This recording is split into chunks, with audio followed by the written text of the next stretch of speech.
بجد يا ايفل انت اقوى فري ستايلر عرفته، فعشان كده طبعا ممكن نعمل فيتشر سوا ونعمل كذا فيتشر. انا بعمل بيتات كويس جدا، ايه رايك؟ مع ان انا لسه مقابلك دلوقتي يعني، بس بصراحه انا شايف فيك كده يعني. لا ما بعملش مع مبتدئين. بقول لك ايه يا اسطى، ما تقدرش تشوف لي حته كده رايقه هنا في الزمالك اخد صاحبتي معايا وكده، بس تكون حته هاديه افش ابوس كده يعني. ولا بقول لك ايه، هحطك ياما ابلع البرشامه، هنا مفيش شهامه دي منطقه الندامه. هحطمك تماما واقلعك لباسك، انت يلا مفيش اصلا لتعمل نفسك حاجه.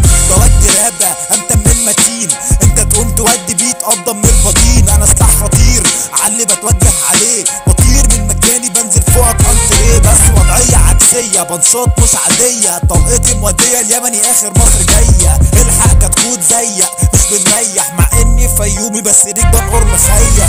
بتدافع عن السوري يومها عشان سلب زيك، بس قلق من جبالي تلقى زب جايلك. مالكش عندي حاجه مش فاكر جمايلك، عشان مفيش اصلا انا موجب مع قبايلك.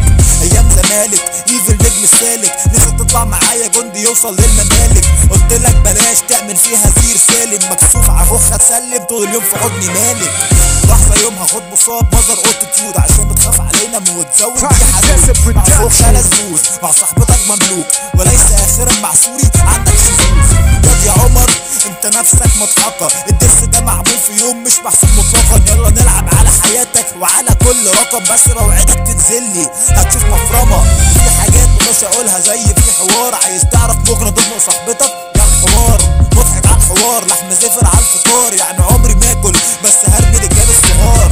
ما كانش نفسي تكبروني اذكر اللي دار، او اني اقعد كل كلب فيكوا في الديار. بس زي ما شوهتوني هشوهكوا على الحوار، كل دي جديه يلا انسوا لي الهزار.